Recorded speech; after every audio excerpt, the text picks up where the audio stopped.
welcome back to Afropop Entertainment News, bringing you the latest and hottest tea in the African entertainment scene. So if you're new to the channel, you're welcome, and if you've been here also, you're welcome, and thank you for subscribing to this channel. So today we're going to be discussing a lot of stories ranging from Calm Down and how Selena Gomez and Rema have just made history by hitting 1 billion views. Guys, can you believe this is the first Afrobeat song that has hit 1 billion views? What do you think about this? Do you love this song? Of course I love the song, but I prefer the original, and I can't deny that Selena really had a global impact on this song, but Rema also did his thing. Moving on to Davido made sure to let us know that he was voting in the United States. And you know, while there's no problem with this, sometimes I see why Davido's peers kind of don't like him. He's just a privileged guy who sometimes likes to show off, and sometimes I guess it can make his peers feel bad. And I think especially within the music industry, you know, having American citizenship really gives someone an advantage, and he kind of likes flaunting that. And he can do that if he wants. I guess I'm just saying I understand why sometimes his peers don't like him. Moving on to Tems and Lewis Hamilton, the pair were sharing this look, and people were suggesting that they could be dating or that they will ship this pair. What do you guys think? They look nice, and Tems is really looking at him like he's a delicacy, like he's some well-cooked plantain. I could see them going together but not working out, because Lewis Hamilton has been around the block. This guy has dated almost every female celebrity. He has dated Nicki Minaj, he has dated Rita Ora, he has dated everyone, and he has never settled down. So I feel like Tems could take him for a while, but I don't expect them to end up together or to settle down. And you know, I get the feeling that Tems is kind of crazy. You know, she has said in interviews that she would like to strangle a guy. So I would be interested if this relationship became quite dramatic and we found out that Tems almost strangled Lewis Hamilton. You know, for the tea, do it for the plot. Speaking of Tems, she was in Australia performing her song Only You, Only Me and You, and her fans were really loving it. And I have to say that Tems is one of the most beloved Afrobeats artists in Australia, followed by Irasta, who also had a show in the region. Now we're going to talk about TYLA, who has been having a good week. She recently released a video for her recent single. It's called Push to Start. I don't know if you've heard that song. I've heard it and I love that song. I think it's the strongest song from her album, the self-titled album Push to Start, and she dropped a video alongside it, and you know what, she did it justice. And that's what I like about TYLA. TYLA does justice to her art, and I think that she's quite refreshing and a much needed break from the usual artists we have. I mean, currently Rihanna is not even releasing music, and someone like Beyonce does not even release videos. People were saying that TYLA is like if Rihanna and Beyonce had a child, and they're saying this because of how she's releasing her projects, also the nature of her videos, because they were saying that she took inspiration from some videos by Beyonce and Rihanna. Well, personally, I think she took some influence from Rihanna's Shut Up and Drive. Some people are saying she also took some inspiration from Beyonce's Baby Boy, but I'm not seeing it. But I guess you could say she did because of all the dancing and the girls in the background, because Beyonce tends to do a lot of that. But the move specifically, I didn't see Beyonce. Or I guess people are talking about all the waist shaking. I don't know, waist shaking, we could even say Shakira. You know, it's not specific to Beyonce. And TYLA has been shaking her waist since the BC era. So I would not say that it's inspired by Beyonce. I'd say it's just waist shaking is a very common thing, so I wouldn't say that that's Beyonce inspired. But Rihanna, definitely, because the car scene and the vehicles, those are really inspired by the scenes in Shut Up and Drive.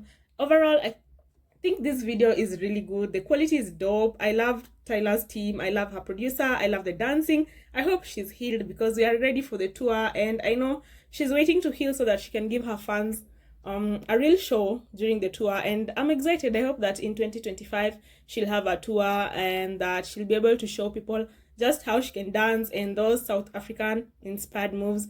And you know what? Taking inspiration from all these celebrities worked for her, because her video had 1 million views within 21 hours. And at the moment, I think it's playing between 2 to 3 million views, which is a good thing, because I remember it was just recently when a South African video like this will take so long before it got 1 million views. In fact, TYLA's first video is yet to get 1 million views, and it's a really good video. Anyway, so TYLA also attended the EMAs in Europe, and she became the first African artist to win 3 awards in one night. And among these awards was an Afrobeats award, and I don't know, I don't understand why she's still winning Afrobeats awards. I mean, I love TYLA, but TYLA doesn't make Afrobeats, and she makes amapiano, pop piano to be specific. She has made this clear, and I just don't understand why the West keeps insisting on giving TYLA, you know, the Afrobeats award. And this brings me back to what I keep saying. Africans in general need to have their own award show.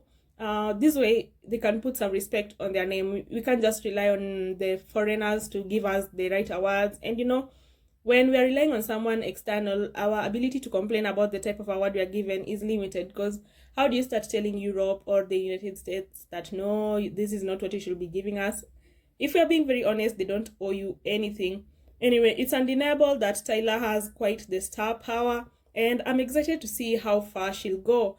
But the Grammys are not. So the Grammys snubbed Ira, and they also snubbed TYLA, and these two did not get any nominations. But good news for Rema and Tems, they both got nominations, and I believe Burna Boy and Davido also got nominated to an extent, because but Davido did not get a nomination himself. He got a nomination via Chris Brown, which is interesting. Because they say that Chris Brown is like the leading Afrobeats artist or something.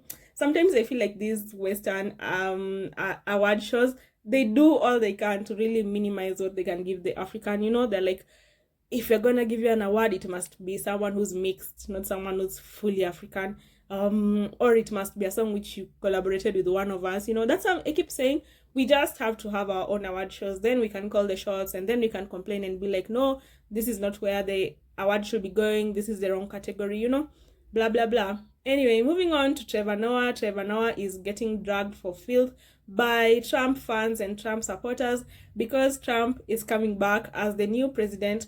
And you know, Trevor Noah really made fun of Trump during his last term. He was working for The Daily Show, and apparently people are saying that he had been paid to make fun of Trump. So people were really angry at Trevor. Personally, I used to enjoy the jokes. I think that Trevor Noah was at his funniest when he was in The Daily Show, especially when he was really mimicking Trump's voice. But of course, Trump has such strong supporters, loyal supporters, who did not think this was funny. In fact, someone said, Trevor Noah, come outside. At least now you'll have 4 more years to use Trump to crack stupid jokes. I've not seen one stupid joke about Biden and Kamala in spite of their mental deficiency. Wow. I kind of feel bad for Trevor Noah, because it seems like his entire career has become engulfed by Trump. And I don't know, do you think that The Daily Show is going to bring Trevor Noah back? Honestly, this is the only exciting thing for me about Trump coming back. I think that it makes for good content. And if I'm being very honest, I'd love to see Trevor Noah making a comeback. And someone else said Trevor Noah preparing himself to revive his comedy career using Donald Trump's name. Man, it's sad, because Trevor is kind of funny. He's relatively funny, but his career has been reduced to Trump, you know. So basically, people are saying that his career is dead because he's no longer in The Daily Show. He's just doing tours, and he has a podcast.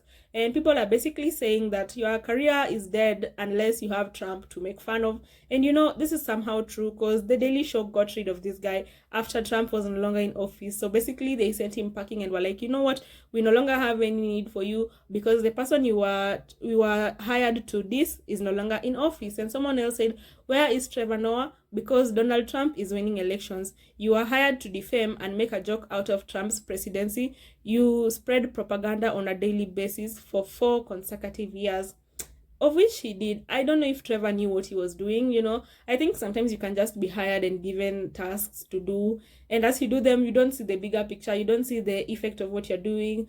And someone else said, got any more jokes now, B-word? this person actually went to Trevor's comments section. So he's really been getting it. He's going through it. People are really bullying him. And I'm just waiting to see how it's going to turn out for Trevor. I think it will be very obvious if people hire Trevor again. The Daily Show hires Trevor again to keep pushing the propaganda he was pushing. But I have to say it did well for their ratings, and it also made good entertainment. I used to tune into the Daily Show a lot just for those jokes, and I stopped tuning in after they stopped. So I'm waiting to see what will happen. Let me know what you guys think about this. Do you think that Trevor deserves to get dragged, or he was just doing his job and people are doing too much? Anyway, thank you so much for joining me today. Please like, share, subscribe, and bye.